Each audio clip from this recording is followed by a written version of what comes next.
Um bom dia para você que nos assiste. Hoje é o terceiro domingo após Pentecostes e gostaria de saudá-lo com o lema para esta semana das senhas, que diz, conforme Gálatas capítulo 4, verso 6, para mostrar que vocês são seus filhos, Deus enviou o Espírito do seu Filho ao nosso coração.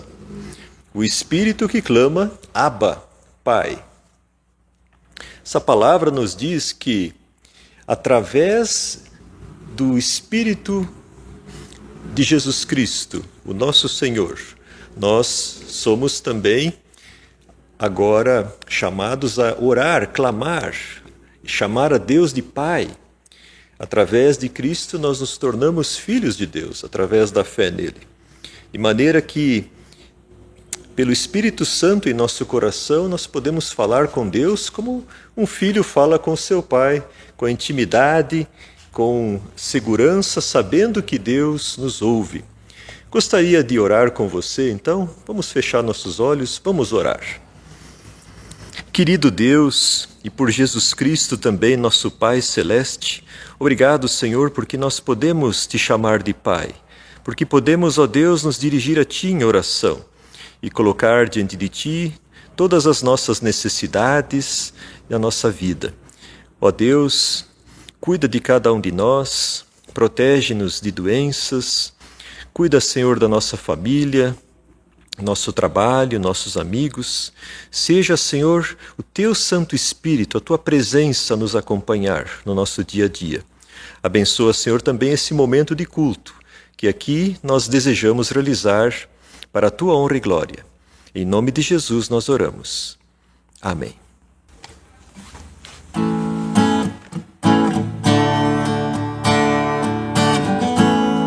Bom dia, sejam bem-vindos a mais um culto de louvor a Deus. Convidamos toda a comunidade para louvar junto conosco. A Ele todo som, toda voz, todo louvor, a esse Deus que merece ser exaltado por todo sempre.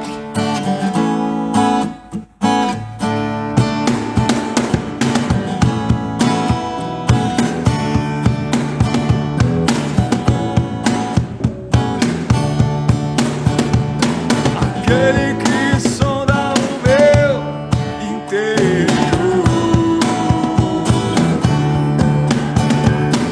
conhece por dentro, sabe como eu sou, conhece os meus intentos, em tudo me faz entender. Eu ouço o som da sua voz, ele me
Santo, Santo, Santo, Santo, Santo, quero te ver.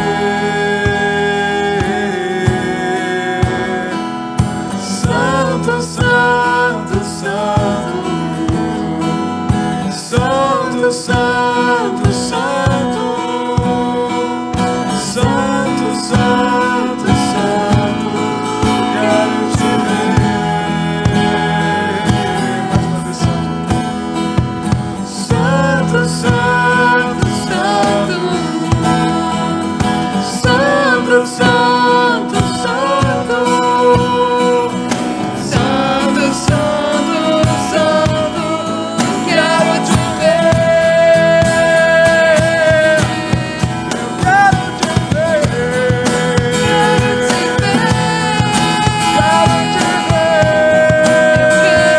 ver. Eu quero te tocar. Quero te abraçar. Quero te ver. Quero te ver. Quero te ver. Quero te ver. Quero te tocar. Quero te abraçar. Quero te ver, te ver, te ver, te ver. Santo, Santo, Santo, Santo, Santo, Santo, Santo, Santo, Santo, quero te ver. Mais uma vez. Santo, Santo, Santo, Santo, Santo, Santo, Santo, Santo, Santo, quero te ver.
podemos nos derramar na tua presença, nos derramar aos pés da tua cruz, porque tu nos leva embora, Pai, toda angústia e todo medo. Perdoa-nos, Senhor, se tememos o mal deste mundo, que não devemos temê-lo, sim, temer somente a ti, Pai, tu que nos cuida, tu que está nos carregando no colo e nos sustentando.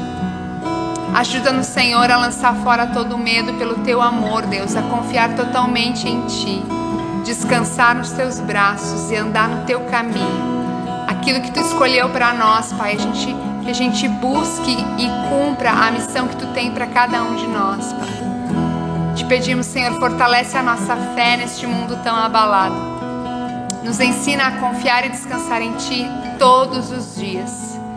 Eu te peço agora, Senhor, pela palavra do pastor André, Deus, que tu abra nossos corações e que a gente compreenda o que tu quer de nós, Pai, e faça o que tu quer de nós. Te peço também para abençoar, Senhor, os doadores de toda a oferta que chega até esta casa, Pai, e que possa chegar também aquelas pessoas que têm necessidades, Pai. Te pedimos, Senhor, que mesmo longe, Pai, nós possamos estar cheios do teu amor. Em nome de Jesus, amém. Que a graça e a paz do nosso querido Salvador sejam contigo. Eu espero que você esteja bem, junto com a sua família, aí na sua casa, no seu lar. Que bom que hoje a tecnologia nos permite transmitir via internet o culto em nossas casas e assim levar a mensagem de Cristo até as pessoas pelas redes sociais. Nas últimas semanas, nós temos estudado e pregado sobre as 7 cartas às igrejas de Apocalipse. O apóstolo João morava em Éfeso e visitava as igrejas de Esmirna, Pérgamo, Tiatira, Sardes, Filadélfia e Laodiceia. Quando visitava uma igreja, João ficava hospedado na casa do pastor local.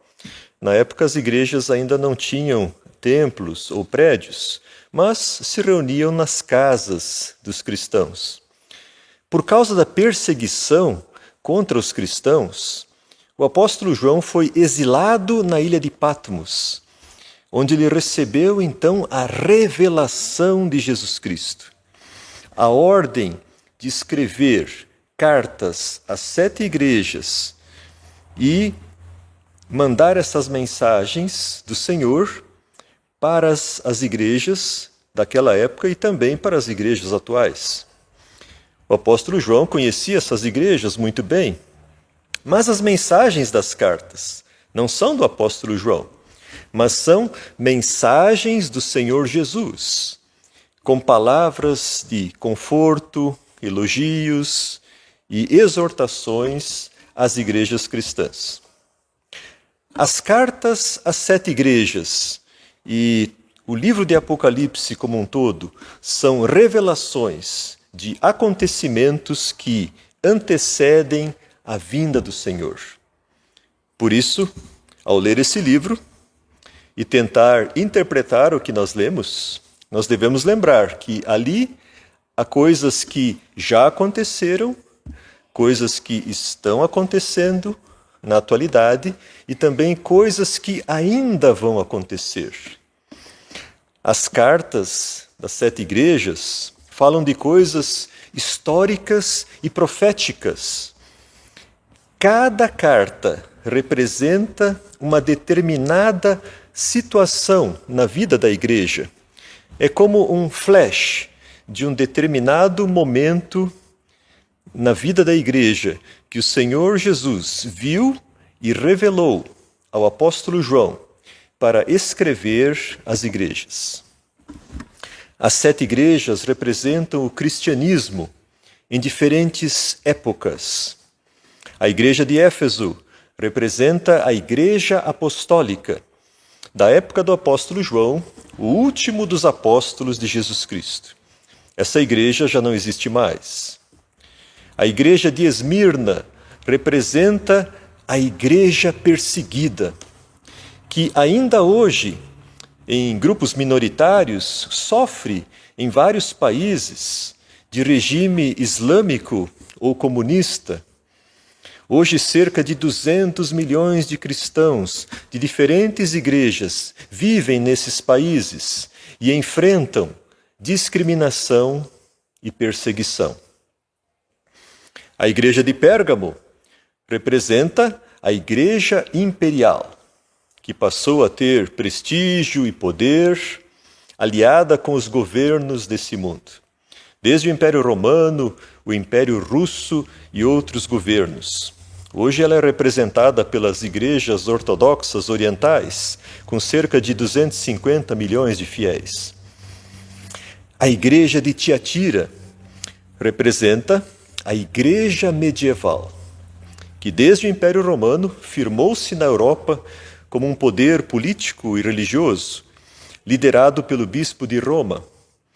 Hoje, a Igreja Católica Romana conta com mais de 1 bilhão de devotos em diferentes nações do mundo. A Igreja de Sardes representa a Igreja Reformada, que depois do movimento da Reforma originou novas denominações, chamadas evangélicas, desde as mais históricas até as mais recentes. Hoje existem mais de 900 milhões de evangélicos no mundo. As igrejas evangélicas têm em comum a Bíblia como autoridade suprema em questões de fé e prática e a salvação por graça de Deus mediante a fé em Jesus Cristo. Porém, cada igreja ou denominação evangélica tem as suas próprias peculiaridades e as suas tradições. Hoje nós vamos estudar a carta à Igreja de Filadélfia, que representa uma nova fase na história do cristianismo. Eu gostaria de convidar você a abrir a sua Bíblia em Apocalipse, capítulo 3, do versículo 7 ao versículo 13. A mensagem para esse domingo está baseada em Apocalipse, capítulo 3, versículo 7 ao versículo 13, que nós podemos ler juntos. A mensagem do Senhor Jesus a essa igreja diz o seguinte: Ao anjo da igreja em Filadélfia escreve: Essas coisas diz o santo, o verdadeiro, aquele que tem a chave de Davi, que abre e ninguém fechará, e que fecha e ninguém abrirá. Conheço as tuas obras. Eis que tenho posto diante de ti uma porta aberta, a qual ninguém pode fechar. Que tens pouca força, entretanto, guardaste a minha palavra, e não negaste o meu nome. Eis farei que alguns dos que são da sinagoga de Satanás, desses que a si mesmos se declaram judeus e não são, mas mentem, eis que os farei vir e prostrar-se aos teus pés, e conhecer que eu te amei. Porque guardaste a palavra da minha perseverança, também eu te guardarei da hora da provação, que há de vir sobre o mundo inteiro, para experimentar os que habitam sobre a terra. Venho sem demora. Conserva o que tens, para que ninguém tome a tua coroa. Ao vencedor, faloei coluna no santuário do meu Deus, e daí jamais sairá. Gravarei também sobre ele o nome do meu Deus, o nome da cidade do meu Deus, a nova Jerusalém, que desce do céu, vinda da parte do meu Deus, e o meu novo nome. Quem tem ouvidos, ouça o que o Espírito diz às igrejas. Filadélfia era uma cidade situada a menos de 50 quilômetros de distância de Sardes, sendo as mais próximas entre as cidades das 7 igrejas. Filadélfia, depois de Sardes, era a segunda mais importante cidade da Lídia e foi fundada pelo rei de Pérgamo no 2º século a.C. Filadélfia estava situada em uma região fértil, própria para a agricultura, que, junto com o comércio, era a base da sua economia. Filadélfia era uma típica cidade grega, com templos gregos, teatros, e havia também uma sinagoga judaica. O seu nome, Filadélfia, em grego, significa amor fraternal. Nós sabemos pouco a respeito da igreja de Filadélfia, além do que diz no livro de Apocalipse. Mas na atual cidade turca de Alaşehir estão as ruínas de uma antiga igreja cristã chamada Igreja de São João, onde ainda estão de pé 3 grandes colunas de uma antiga basílica. A igreja de Filadélfia, no tempo do apóstolo João, era pequena, mas fiel. A maioria dos seus membros eram pessoas humildes. Nós não sabemos como o evangelho chegou até Filadélfia, mas podemos supor que tenha sido através do remanescente crente que veio da igreja de Sardes, visto que as 2 cidades são bem próximas. As comunidades cristãs do primeiro século eram formadas de judeus e gregos que se converteram a Jesus Cristo. Mas isso, em geral, provocava a hostilidade tanto da sinagoga local judaica, como também dos templos pagãos. Então, havia também em Filadélfia uma comunidade judaica que foi muito hostil contra a igreja cristã. Os judeus se aliaram com os pagãos contra a igreja cristã, em oposição à igreja cristã. Para os cristãos, o paganismo era culto a Satanás, o inimigo de Deus. Por isso, para os cristãos, os judeus aliados aos pagãos eram sinagoga de Satanás. Os judeus se declaravam povo de Deus, mas isso era mentira, pois eles já não serviam mais a Deus, mas serviam ao diabo, o inimigo de Deus, o inimigo da igreja. O Senhor Jesus se identifica à igreja de Filadélfia como o santo e verdadeiro. Os cristãos de Filadélfia eram muito sinceros em buscar uma vida cristã em santidade. Eles não tinham problemas com falsas doutrinas, eles não tinham problemas com seitas, nem grupos estranhos na sua igreja. Jesus se identifica para essa igreja como santo e verdadeiro, o qual tem a chave de Davi. Davi era rei de Israel. A chave é um símbolo de autoridade e poder. O Senhor Jesus tem a autoridade de um rei. A sua autoridade real se refere tanto a Israel como também ao reino de Deus. O Senhor Jesus é quem pode abrir a porta para o reino de Deus. Mas também pode fechar a porta. Para os judeus que rejeitaram a Cristo, a porta se fechou. Mas para os judeus e gentios que aceitaram a Cristo, a porta do reino de Deus se abriu. O Senhor disse à igreja de Filadélfia que lhe abriu uma porta que ninguém pode fechar.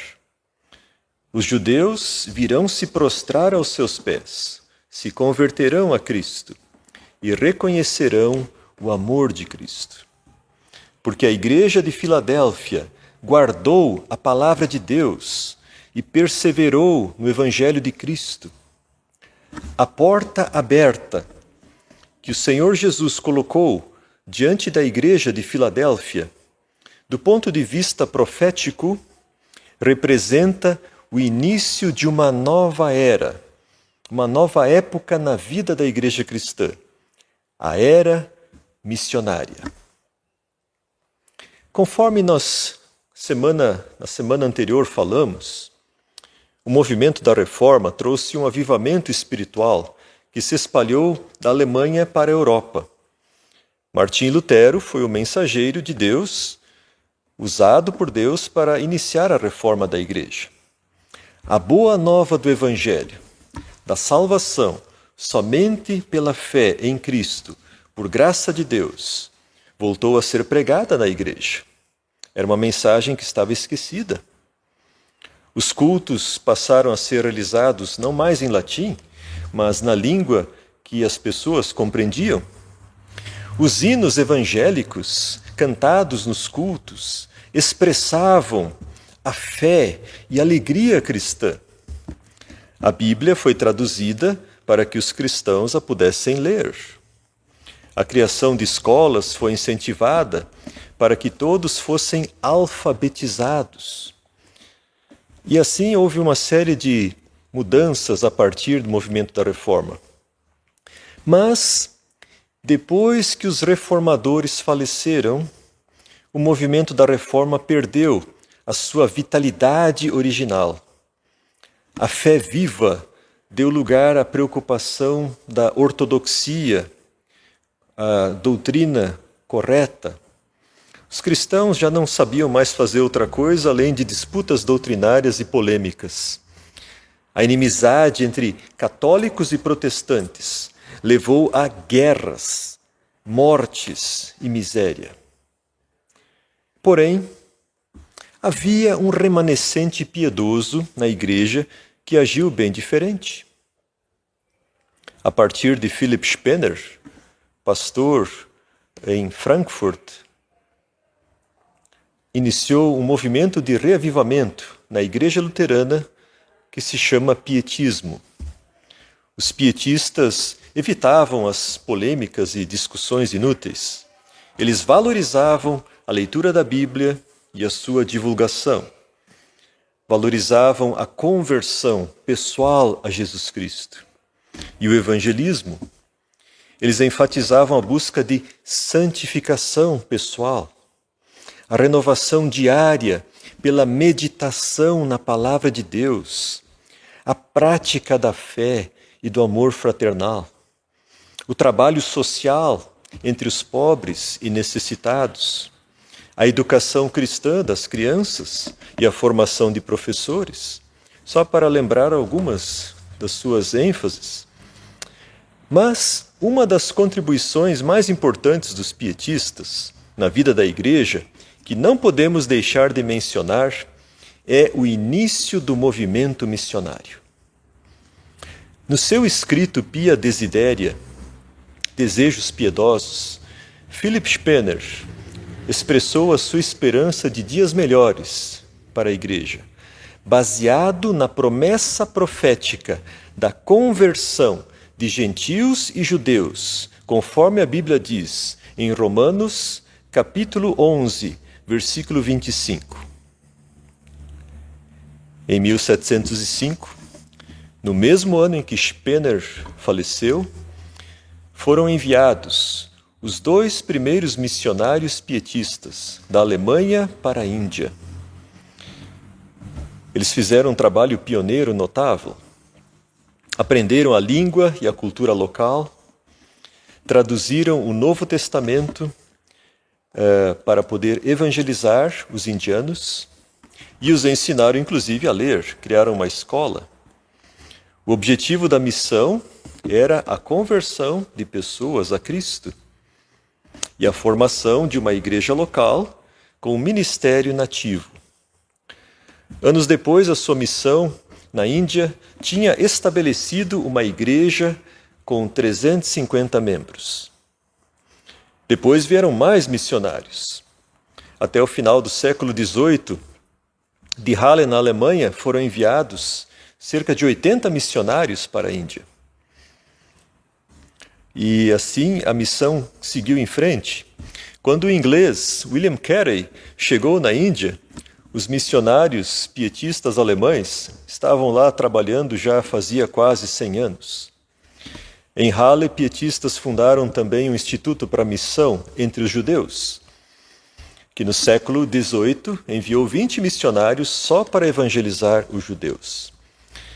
Mas o maior impacto nas missões protestantes veio de uma pequena comunidade cristã no leste da Alemanha, chamada de Herrnhut.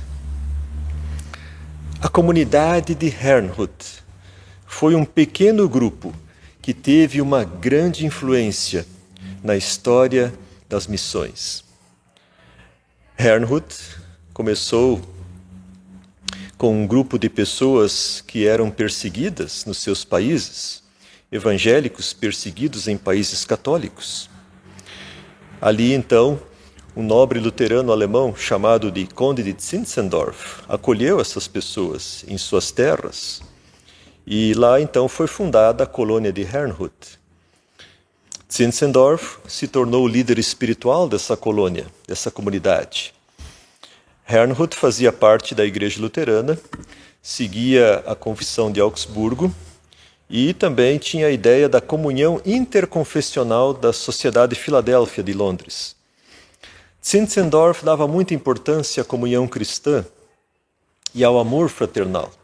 Segundo ele, não existe cristianismo verdadeiro sem verdadeira comunhão. Sem comunhão não há cristianismo. Em Herrnhut havia, então, muitos pequenos grupos, como na igreja primitiva, com o propósito de fortalecer a comunhão espiritual entre os irmãos. O centro da comunhão cristã é Cristo, o Salvador, o fiel Cordeiro, que morreu por nós na cruz e entregou-se a si mesmo pelos nossos pecados. Segundo Zinzendorf, o mais importante é a nossa relação pessoal com o Salvador. Nós precisamos nos tornar pessoalmente conhecidos do Salvador. Do contrário, toda a nossa teologia é nada. A fé cristã é a religião do Salvador, a religião do coração. Só precisamos aceitar a Cristo no nosso coração. Essa é a essência do Evangelho. Essa é a essência da fé e da comunhão cristã verdadeira. Você já aceitou a Cristo no seu coração? Em 1732, 10 anos depois da sua fundação, a comunidade de Herrnhut enviou seus primeiros missionários a anunciar o Evangelho de Cristo no Caribe e na ilha de São Tomé. Nos anos seguintes de Herrnhut, foram enviados missionários para a Groenlândia, a América do Norte, América do Sul, África do Sul, Lapônia, Rússia, Índia, Sri Lanka, China, Irã e ainda outros países. Nos séculos 18 e 19, a comunidade de Herrnhut, sozinha, enviou pelo mundo nada menos do que 2.170 missionários. Uma realização sem paralelo na história das missões. Segundo Zinzendorf, o motivo impulsionador da missão é Cristo. É a missão de Cristo. O alvo principal da missão cristã é ganhar almas para Cristo. A evangelização centrada em Cristo deve começar com conversas pessoais. Os missionários, no convívio diário com as pessoas, devem testemunhar sua fé por palavras e exemplo de vida. A conversa deve ser direcionada para um encontro com o crucificado. A mensagem da cruz é o centro. A visão do sofrimento do Cordeiro pode modificar o coração das pessoas. Deve-se falar com o coração, estar atento para o agir do Espírito Santo. Quando e para quem o Espírito Santo move a falar e quando e para quem não. Porque a conversão é obra do Espírito Santo. Somente aqueles cujo coração foi tocado pelo Espírito Santo são transformados. Aqueles que não foram tocados pelo Espírito Santo continuam endurecidos.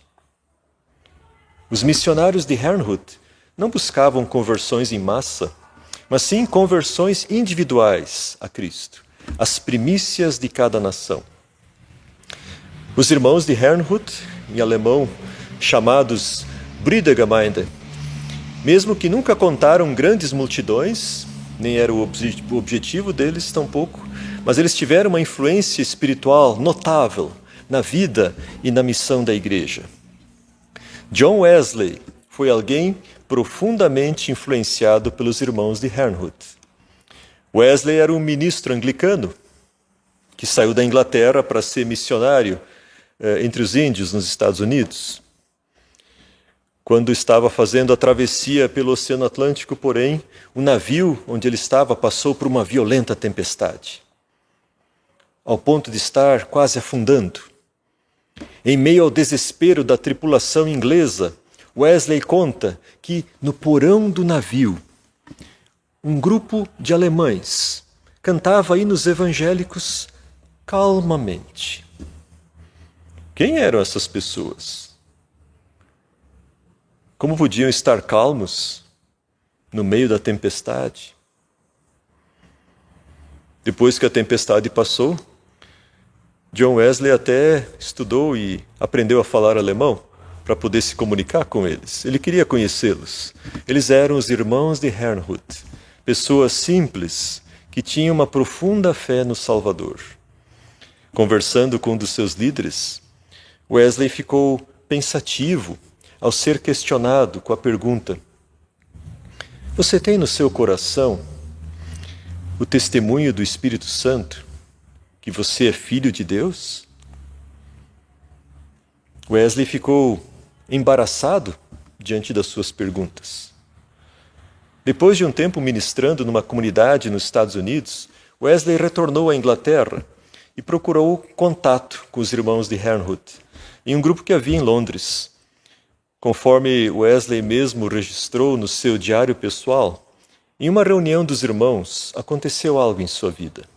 Ele escreveu: à noite eu fui, sem muita vontade, à reunião na rua Aldersgate, onde alguém lia o prefácio de Lutero à carta aos Romanos. Aproximadamente às 8:45, enquanto ele descrevia a mudança que Deus opera no coração por meio da fé em Cristo, eu senti o meu coração estranhamente aquecido. Senti que eu de fato confiava em Cristo, somente em Cristo, para minha salvação. Recebi uma certeza de que Ele tinha tirado os meus pecados. Então testemunhei diante de todos os presentes o que pela primeira vez sentia em meu coração. Essa experiência de conversão, mudou profundamente a vida de John Wesley, que nos 50 anos seguintes se tornou um incansável evangelista. John Wesley percorreu a cavalo toda a Inglaterra, pregando o Evangelho de Cristo a milhares de pessoas. Wesley pregava tanto nos templos anglicanos, como em salões e também em praças ao ar livre. Junto com Charles Wesley, seu irmão, e George Whitefield, milhares de pessoas foram tocadas pelo Evangelho, começando um movimento de reavivamento espiritual na Inglaterra. Esse movimento deu origem ao metodismo e às igrejas metodistas, que na sua origem tinham uma grande ênfase no evangelismo, na ação social e nas missões. No final do século XVIII, os metodistas, presbiterianos, anglicanos e congregacionais juntos fundaram em Londres uma sociedade missionária interconfessional que queria enviar e apoiar missionários, principalmente nas colônias britânicas. Alguns missionários ficaram famosos, como William Carey na Índia, Hudson Taylor na China, David Livingstone na África. No século XIX foram fundadas sociedades missionárias também na Suíça, na Dinamarca, na Alemanha, na Suécia, Noruega. A Europa enviou missionários por todo o mundo. O Senhor abriu uma porta para o Evangelho ser levado a todas as nações.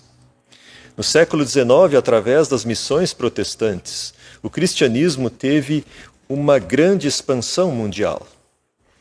Em vários países protestantes na Europa também foram formadas sociedades para a missão aos judeus. Houve muitos judeus que se converteram à fé cristã.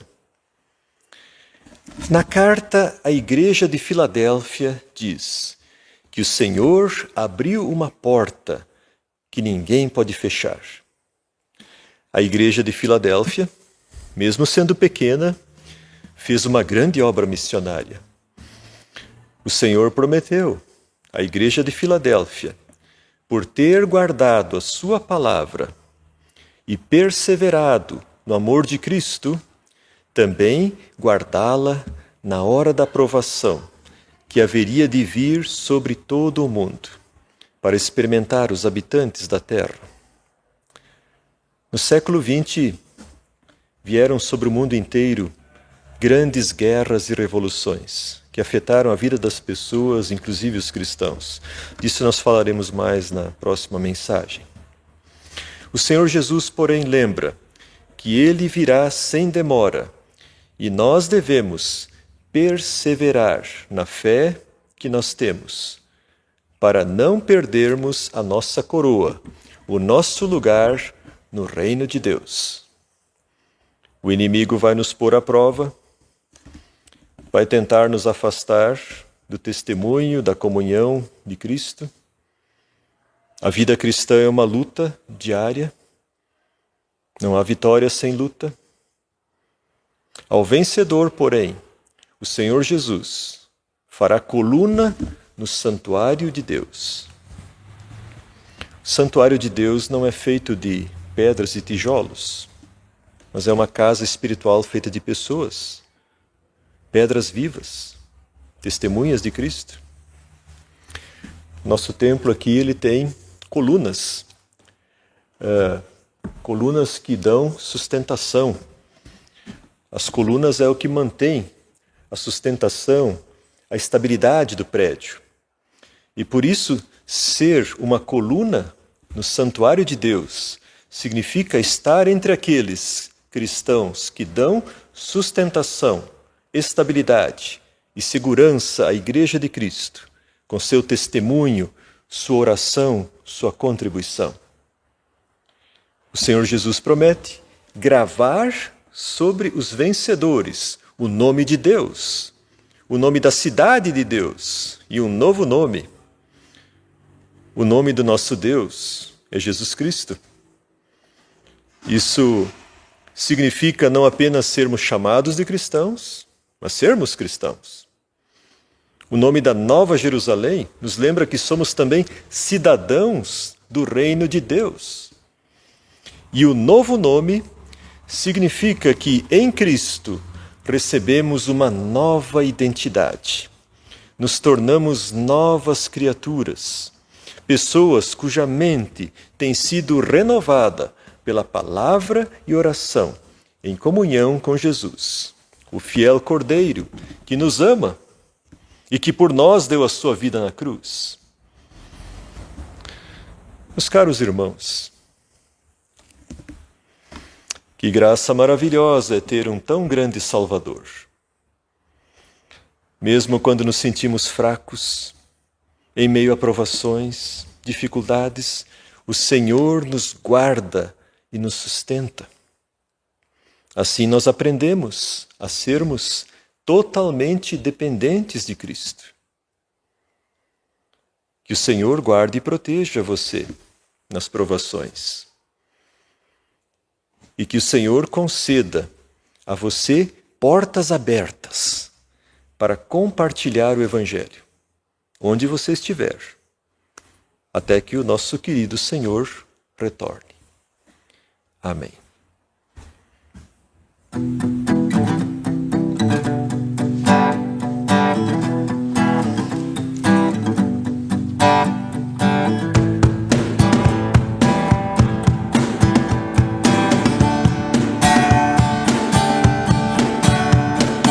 Água em rio tornou,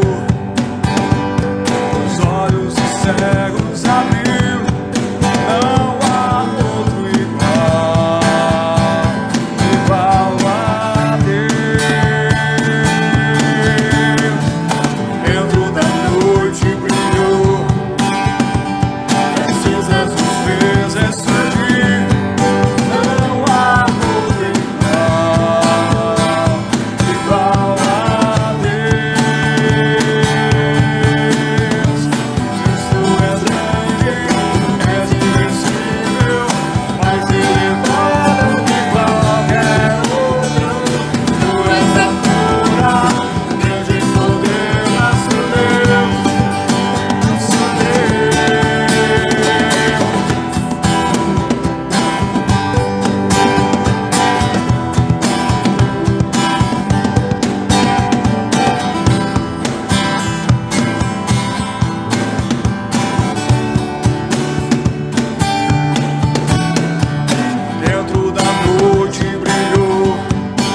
Eu gostaria de convidar você para agora nós orarmos juntos a oração do nosso Senhor.